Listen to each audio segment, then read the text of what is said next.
أعوذ بالله من الشيطان الرجيم. بسم الله الرحمن الرحيم. يا أيها الذين آمنوا لا تتخذوا عدوي وعدوكم أولياء تلقون إليهم بالمودة وقد كفروا بما جاءكم من الحق يخرجون الرسول وإياكم أن تؤمنوا بالله ربكم إن كنتم خرجتم جهادا في سبيلي وابتغاء مرضاتي تسرون إليهم بالمودة وأنا أعلم بما أخفيتم وما أعلنتم ومن يفعله منكم فقد ضل سواء السبيل. إن يثقفوكم يكونوا لكم أعداء ويبسطوا إليكم أيديهم وألسنتهم بالسوء وودوا لو تكفرون. لن تنفعكم أرحامكم ولا أولادكم يوم القيامة يفصل بينكم والله بما تعملون بصير. ایمان والو، تم میرے دشمن اور اپنے دشمنوں کو دوست نہ بناؤ کہ تم ان کے یہاں محبت کا پیغام بھیجو، حالانکہ انہوں نے انکار کر دیا ہے اس حق کا جو تمہارے پاس آ چکا ہے۔ حال ان کا یہ ہے کہ وہ رسول اللہ صلی اللہ علیہ وسلم کو اور تم کو نکال دیتے ہیں اپنے وطن سے، اس وجہ سے کہ تم اللہ پر جو کہ تمہارا پروردگار ہے ایمان لاتے ہو۔ اگر تم میرے راستے میں جہاد کرنے کے لیے اور میری رضامندی کے لیے نکلے ہو، تم ان کو چپکے دوستی کا پیغام بیچتے ہو، اور میں جانتا ہوں اس چیز کو جو تم نے چھپایا ہے اور جو تم نے ظاہر کیا ہے، اور جو کوئی تم میں سے اس کام کو کرے گا پس وہ سیدھے راستے سے یقیناً بہک گیا۔ اگر وہ تم پر قابو پا جائیں تو وہ تمہارے دشمن بن جائیں اور تم پر اپنے ہاتھ چلائیں اور اپنی زبانیں برائی کے ساتھ، وہ چاہتے ہیں کہ تم کافر بن جاؤ۔ ہرگز تم کو تمہاری رشتہ داریاں اور تمہاری اولاد قیامت کے دن میں فائدہ نہیں دیں گے۔ اللہ تمہارے درمیان میں جدائی کر دے گا، اور اللہ تبارک و تعالیٰ جانتا ہے ان تمام کاموں کو جن کو کہ تم کرتے ہو۔ یہ ایک واقعہ پیش آیا تھا، اس واقعہ کے پس منظر میں اللہ تبارک و تعالیٰ نے ان آیات کو نازل فرمایا۔ اگرچہ وہ ایک خاص واقعہ پر ہے، لیکن قرآن کریم میں اللہ تبارک و تعالیٰ ایک واقعہ ہونے کے بعد، ایک قصہ ہو جانے کے بعد کچھ آیات کو نازل فرماتے ہیں، اگرچہ اس کے الفاظ کا ظاہری طور پر تعلق اس واقعہ کے اس قصے کے ساتھ ہوتا ہے، لیکن اس میں جو رہبری ہے وہ قیامت تک کے لوگوں کے، اور آج خصوصاً ان دنوں میں مسلمان جن حالات سے گزر رہے ہیں اس میں بڑی رہبری ہے۔ پہلے ہم واقعہ سنیں کہ کیا ہوا تھا۔ اللہ کے رسول صلی اللہ علیہ وسلم حدیبیہ میں روک دیے گئے، آپ عمرہ کے لیے تشریف لے جا رہے تھے، اور قریش کے سرداروں نے آ کر کے صلح کی۔ رسول اللہ صلی اللہ علیہ وسلم نے اس صلح میں ان کی تمام شرطیں منظور کی۔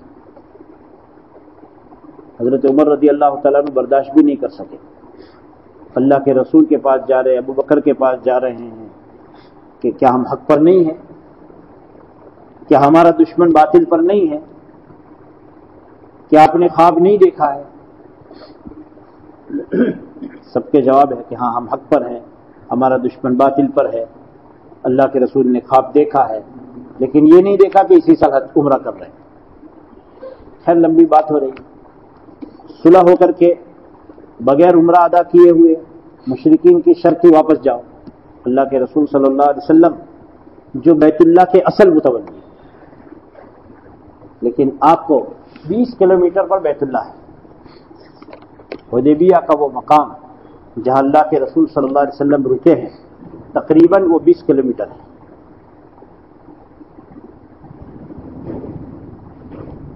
چند فاصلے پر ہے، لیکن بغیر عمرہ کے ہوئے واپس آنا پڑا۔ خیر صلح ہو گئی۔ مشرکین میں بعض قبیلے وہ تھے کہ جنہوں نے قریش کو اپنا حلیف مانا کہ ہم ان کی جماعت میں، بعض وہ تھے مکہ میں قبائل الگ دوسرے جنہوں نے یوں کہا کہ ہم مسلمانوں کے دوست، حلیف یعنی دوست۔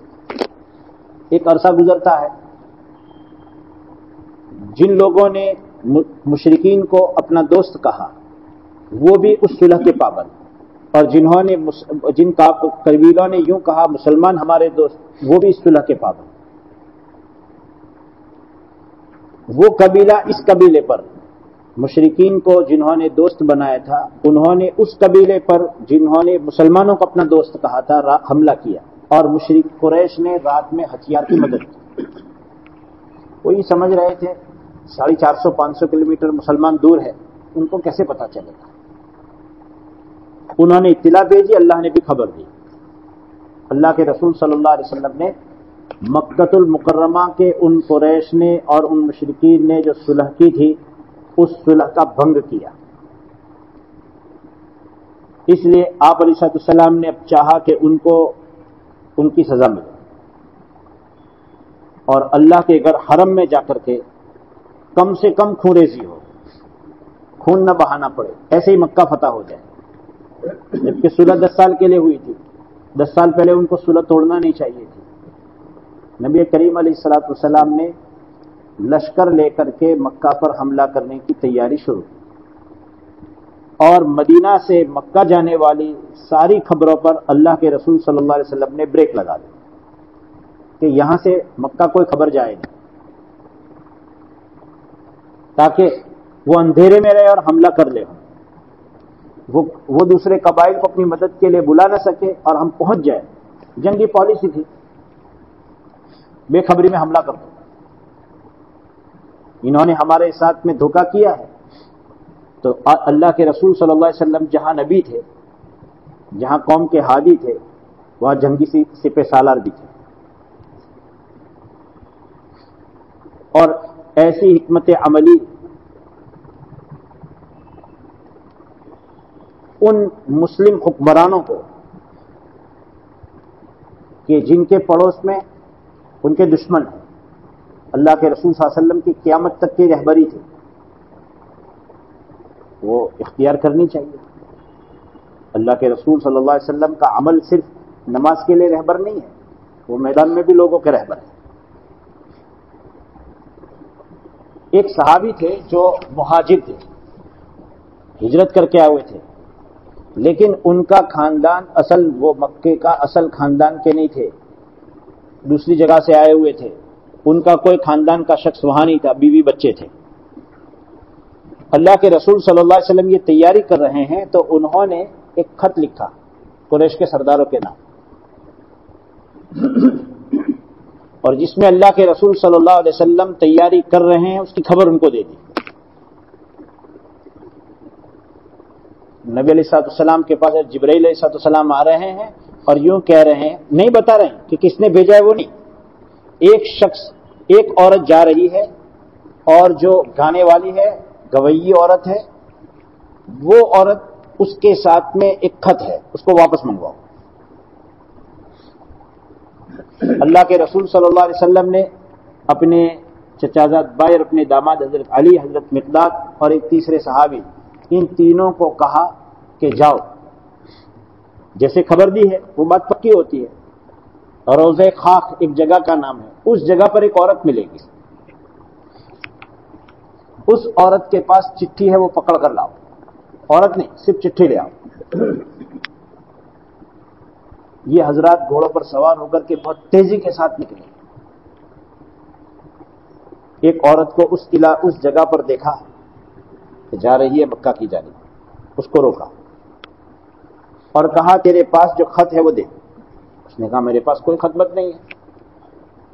تو حضرت علی رضی اللہ تعالیٰ عنہ ذمہ دار تھے قافلے کے، کہا خط دے، جب ضد کی گئی نہیں دے رہی تھی تو کہا خط دے ورنہ ہم اپنی چٹھی کی تلاشی کے لیے تیرے کپڑے اتروائیں گے، یعنی ننگا نہیں لیکن تجھے دوسرے کپڑے پہنائیں گے، ہم اس کپڑوں کو چیک کریں گے۔ اس عورت کو پتا چلا کہ اب یہ چھوڑیں گے نہیں، تو اس نے اپنی چوٹی کے نیچے سے ایک چھوٹی سی پرچی نکال کر دی۔ اس زمانے میں قریش کو اور مکہ کے لوگوں کو جو اللہ کے رسول صلی اللہ علیہ وسلم نے اللہ تبارک و تعالیٰ نے اپنے نبی کی صحبت کے لیے پسند کیا، ان کے اندر برائیاں حد سے زیادہ تھی لیکن کچھ خوبیاں تھیں۔ ایک خوبی ان کے یہاں یہ تھی کہ وہ سچ بولنے پر آ جائیں تو جو بھی نقصان ہو جائے سچ بولتے، اپنی جانب جھوٹ کی نسبت کو پسند نہیں کرتے کہ کوئی مجھے جھوٹا کہے، یہ تو ہو ہی نہیں سکتا۔ آج دنیا کے دو پیسوں کے خاطر لوگ پتہ نہیں کس کے ساتھ سودا کیا، کس کے ساتھ اڑا دیا۔ دوسری ان کی صفت تھی امانت داری، بڑا فائدہ ملتا ہو لیکن اگر اس کام کو میں کروں گا تو میری جانب خیانت کی نسبت ہو جائے گی کہ یہ آدمی امانت دار نہیں ہے، تو بڑے سے بڑا نقصان برداشت کر سکتا ہے لیکن امانت داری نہیں چھوڑ سکتا۔ اور اس کے بہت سے واقعات ہیں۔ اللہ کے رسول تو تھے ہی اس کے سردار، صادق اور امین، لیکن لوگوں میں بھی ان کے عوام میں بھی یہ صفتیں تھیں۔ اللہ کے رسول صلی اللہ علیہ وسلم عبداللہ بن اریقط کو مدینہ کے عام راستے سے ہٹ کر کے دوسرے راستے پر رہبری کرنے کے لیے اور راستہ بتانے کے لیے اس کے ساتھ ایگریمنٹ کر چکے ہیں کہ ہم ہجرت کرنے والے ہیں تو تم ہمیں رہبری کرو گے، اور چند دن ہم گنے چنے۔ اور ایک طرف قریش نے اعلان کیا ہے کہ جو محمد صلی اللہ علیہ وسلم کو زندہ یا مردہ پکڑ لائے تو 100 اونٹ ملیں گے، کئی گنا انعام ہے، لیکن نہیں، سودا ہو چکا ہے۔ امانت داری کی بات ہے کہ ایک آدمی نے مجھے یہ کہا ہے کہ مجھے راستہ بتانا ہے اور اس پر مجھے پیسے کا معاملہ ہو چکا ہے، 100 اونٹ نہیں لیے، اور راستے میں دھوکہ بازی بھی نہیں کہ میں نکل کر لے کر چلوں گا، میں تم کو کہوں گا اس جگہ جانا، نہیں، کچھ بھی نہیں۔ وہی مکے کا آدمی مشرک ہے اس زمانے۔ اس عورت کے پاس بھی چٹھی ہے، اس کو جس کو دینے کو کہا اس نے راستے میں کھولی نہیں، بات لیک نہیں ہو رہی کیونکہ اس کو دینے کو کہا ہے تو رکھ دی، امانت امانت۔ ہماری میٹنگوں کا حال یہ ہے کہ یہاں میٹنگ ہوتی ہے، باہر نکلنے سے پہلے بات چلی جاتی ہے۔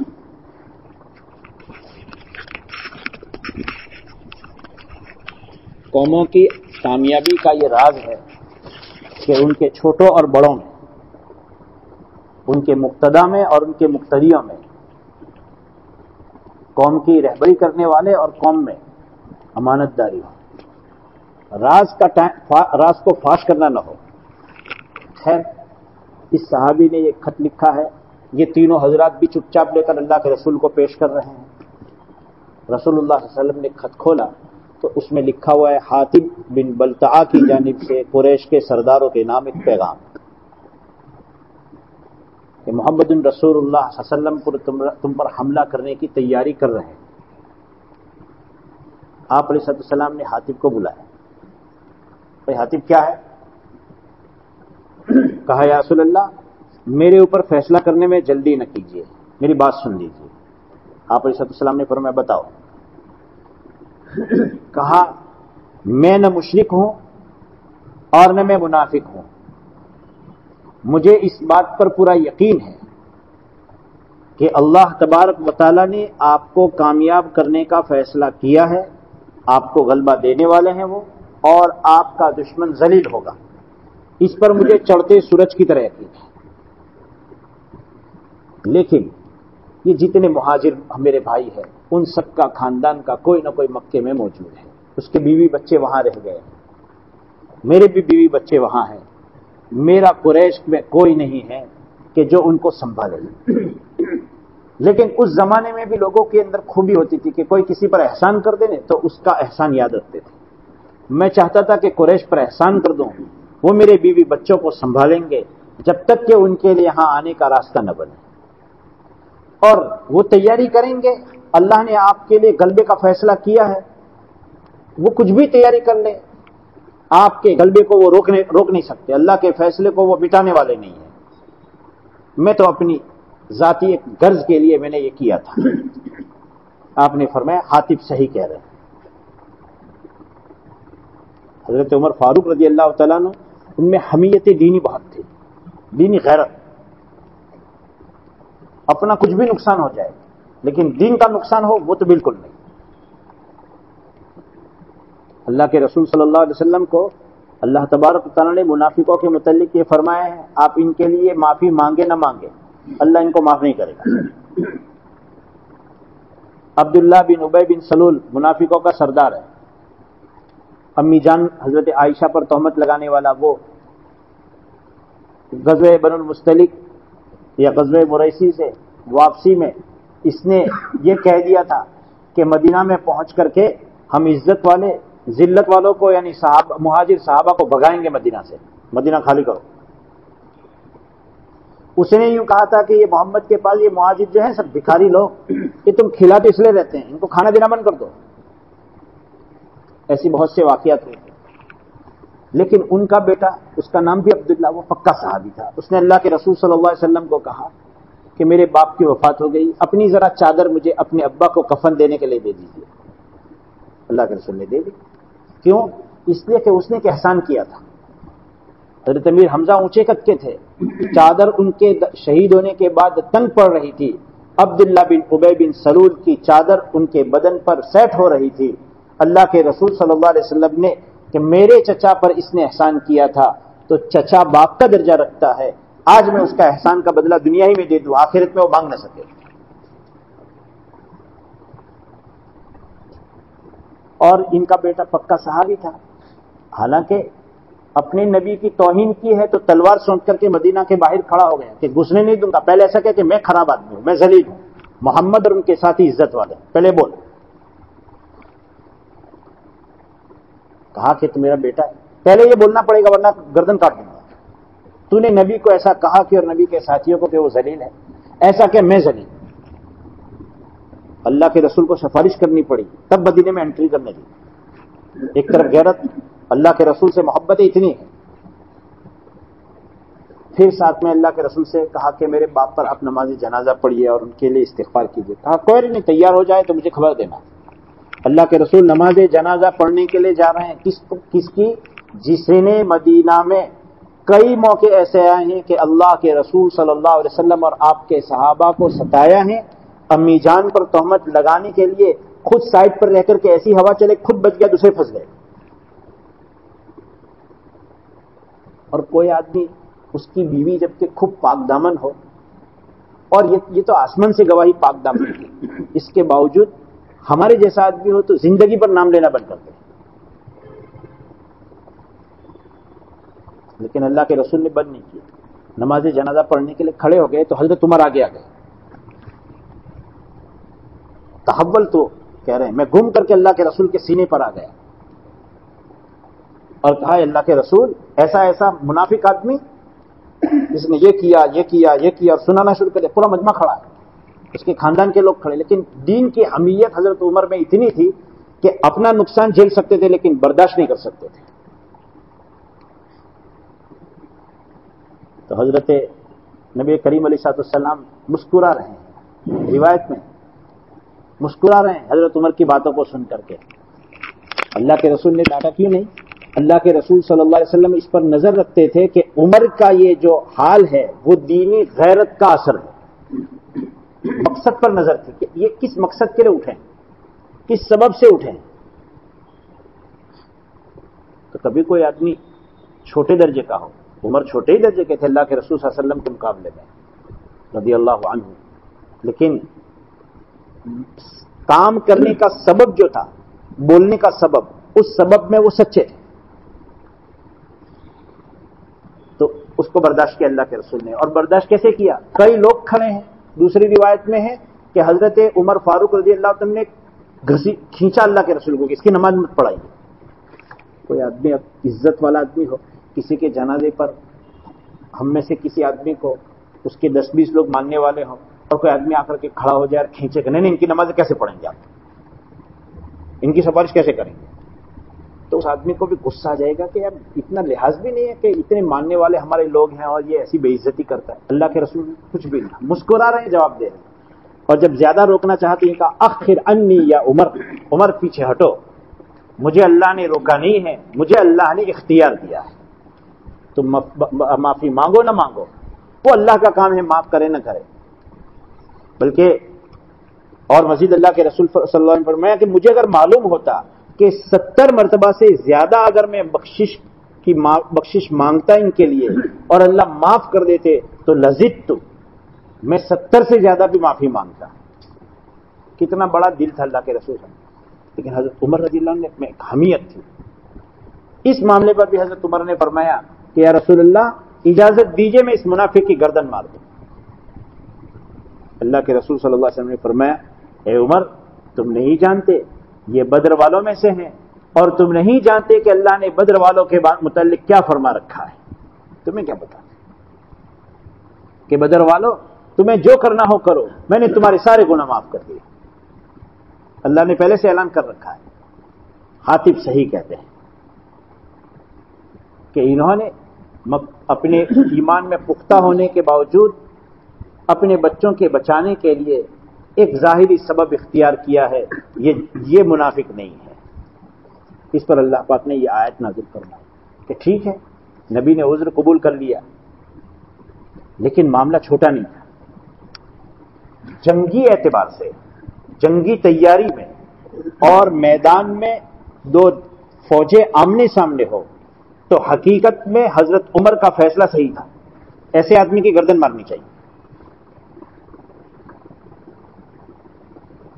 اور اللہ کے رسول صلی اللہ علیہ وسلم کے اخلاق اتنے بلند تھے کہ ایک آدمی صحیح مومن ہے, ان کے لیے وہ اس جماعت میں ہے جس جماعت میں کے متعلق اللہ کی طرف سے مغفرت کا اعلان ہے. تو حضرت نبی کریم صلی اللہ علیہ وسلم جب صحیح عذر پیش کر رہے ہیں اور باہر کے واقعات سے اس کا اشارہ بھی مل رہا ہے, تائید بھی ہو رہی ہے کہ ہاں بات صحیح ہے, حاتب کا مکہ میں کوئی نہیں ہے. اور ہر آدمی کو اپنی بیوی بچے پیارے ہوتے ہیں, اس لیے وہ اپنے عذر میں صحیح ہے کہ صحیح مومن کسی معاملے کو جب کوئی بات اس سے بن گئی ہو, چاہے ظاہر میں پوری برادری کا نقصان نظر آتا ہو, لیکن وہ اپنے کام پر عذر پیش کرے اور عذر میں سچا ہو تو اس کا عذر قبول کرو. اور بات یہ بتائی جا رہی ہے کہ دیکھو تم نے ظاہر میں تو اندر تمہارا مقصد تھا اپنے بال بچوں کو بچانا, لیکن ظاہری حرکت تو یہ ہو رہی ہے کہ تم اللہ اور اس کے رسول کے دشمنوں کے ساتھ میں دوستی رکھ رہے ہو. یہ دوستی نقصان دینے والی ہے. اور اس وقت جو عالم اسلام پھنسا ہوا ہے, جن تنگیوں میں, جن حالات میں عالم اسلام پھنسا ہوا ہے, اس کی بنیاد ہی یہ ہے کہ اہل اسلام کے مقابلے میں اہل کفر کے ساتھ دوستی کی. اسلام کا نقصان ہوتا رہا, دوستی گھانٹتے رہے. اور کچھ لوگ ایسے بھی مل گئے, فیضی جیسے. ابو الفضل فیضی ایک اتنا بڑا عالم تھا, قرآن کریم کی تفسیر لکھی ہے جس کا نام ہے سواطع الالہام. نام میں بھی تو والا نام, تو سواطع, نام میں بھی کوئی ایک حرف ایسا نہیں جس پر نقطہ ہو. سین, واو, الف, تو, عین, الف, لام, الف, لام, ہا, الف, میم, سواطع الالہام. ایک بھی حرف نقطے والا نہیں. اور پوری تفسیر ایسی ہے کہ جس میں کوئی نقطے کا حرف نہیں, اور عربی میں نہیں. اور اکبر کو گمراہ کرنے والا یہ تھا جو نیا دین بنایا تھا, دین الہی. اس دین کی بنیاد رکھنے والا اور تیار کرنے والا یہی تھا.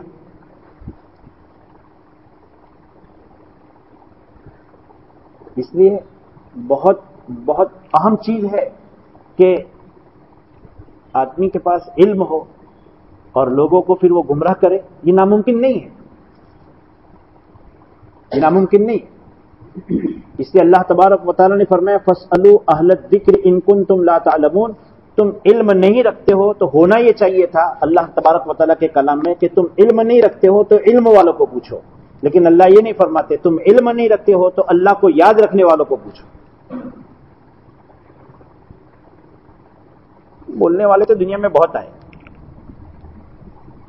لیکن اللہ کا تقوی رکھنے والے ان سے ہی پوچھا جانا چاہیے. متقی اور پرہیزگار جو لوگ ہیں. تو خیر آج اس وقت میں ہم سب کے لیے اہم ہدایت ہے کہ واقعہ ایک خاص ہوا، اس پر اللہ فرما رہے ہیں کہ انہوں نے تم کو، مکہ والوں نے تم کو نکالا، تمہارے نبی کو نکالا، اور دشمنی اس وجہ سے کی ہے کہ تم اللہ پر، جو کہ اپنا پروردگار، اس پر ایمان لائے ہو. تم اللہ کے راستے میں اللہ کے دین کی سربلندی کے لیے نکلے ہو تو ان سے کی دوستی رکھتے ہو، ان کے سے چپ کے باتیں کرتے ہو. ہوتا یہی آج کہ مسلمانوں کو بھلے نقصان ہو لیکن 2 پیسے کا اور 2 پیسے کا عہدہ، اور جس دن روح قبض ہوگی نا وہ مائنس کی قیمت بھی نہیں رکھنے والا ہے. جس کرسی کی وجہ سے اپنی پوری برادری کو آگ پر لگا رہا ہے آدمی، اس عہدے وہ کرسی جس دن فرشتہ گلا دبائے گا اور سانس بند کر دے گا، یہ عہدہ اور یہ ویلیو کچھ کام کی نہیں ہے. اس عہدے کو بچانے کے لیے، اس پوزیشن کو بچانے کے لیے اہل اسلام کے ساتھ میں دشمنی اور اہل کفر کے ساتھ دوستی، اس سے کبھی آدمی عزت نہیں پا سکتا ہے، اور کرتا ایک آدمی ہے اور قوم جھیلتی ہے.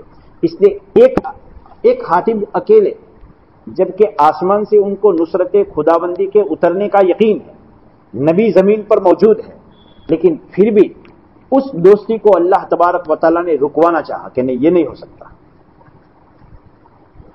آج ہمارے پاس وہ مضبوط ایمانی وہ طاقت جو اللہ کے رسول اور صحابہ کے پاس تھی وہ نہیں ہے، اور تو پھر ہمیں کتنا محتاط رہنا چاہیے.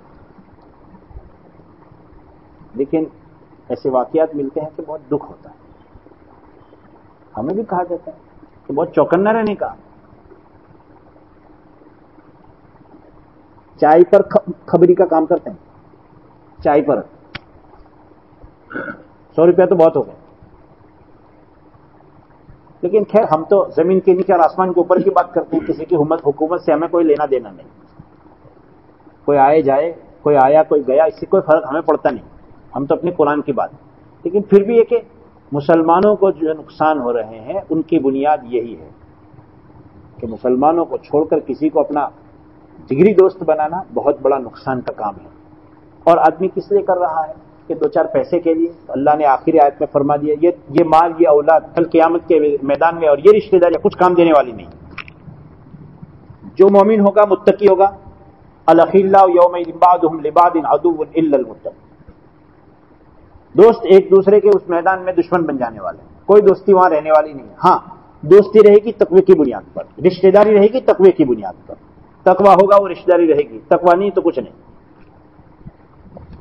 اس لیے اللہ تبارک و تعالیٰ نے اس ہدایت میں بہت ہی اہم پیغام دیا ہے، بہت ہی اہم پیغام کہ مسلمان کے نقصان کو جھیلے ہو ہی نہیں سکتا کہ نہیں میں اپنا نقصان برداشت کروں گا لیکن اسلام کا نقصان ہوگا وہ نہیں مجھ سے ہوگا. ایسے جو مضبوط رہے ہیں، ظاہری نقصان کچھ ہوا ہے لیکن اللہ نے ان کی حفاظت کی ہے.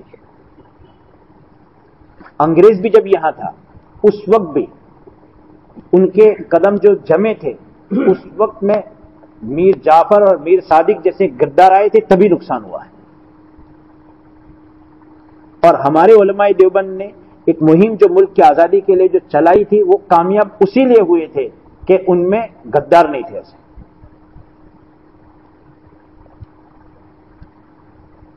اور ملک اس سے پہلے ہی آزاد ہو جاتا، لیکن وہ ریشمی رومال پر جو پیغام جا رہے تھے اس میں درمیان میں جب لکھ ہوا ہے تبھی نقصان ہوا ہے. اس لیے ہمارے اپنے ملک کو بچانے کے لیے بھی اور اپنے ایمان کو بچانے کے لیے بھی اور اہل اسلام کو بچانے کے لیے مسلمان اسلام کو نقصان پہنچے ایسی دوستی اس کی گنجائش نہیں. ہاں کسی کے ساتھ ہمدردی رکھنا، اس کی جسمانی ضرورت پوری کرنے کے لیے، اس کے گھر کی ضرورت پوری کرنے کے لیے، اس کے خوراک کی ضرورت پوری کرنے کے لیے. ہمیں تو جاندار کے ساتھ حسنی سلوک کرنے کو کہا ہے. اس میں مذہب کا کوئی لحاظ نہیں، اپنے مذہب کا دوسرے مذہب کا. لیکن گہری دوستی وہ مسلمان سے رکھ سکتا ہے، کسی اور سے نہیں۔ اللہ تبارک و تعالی ہدایت پر ہم سب کو عمل کرنے کی توفیق عطا فرمائے۔ سبحان اللہ۔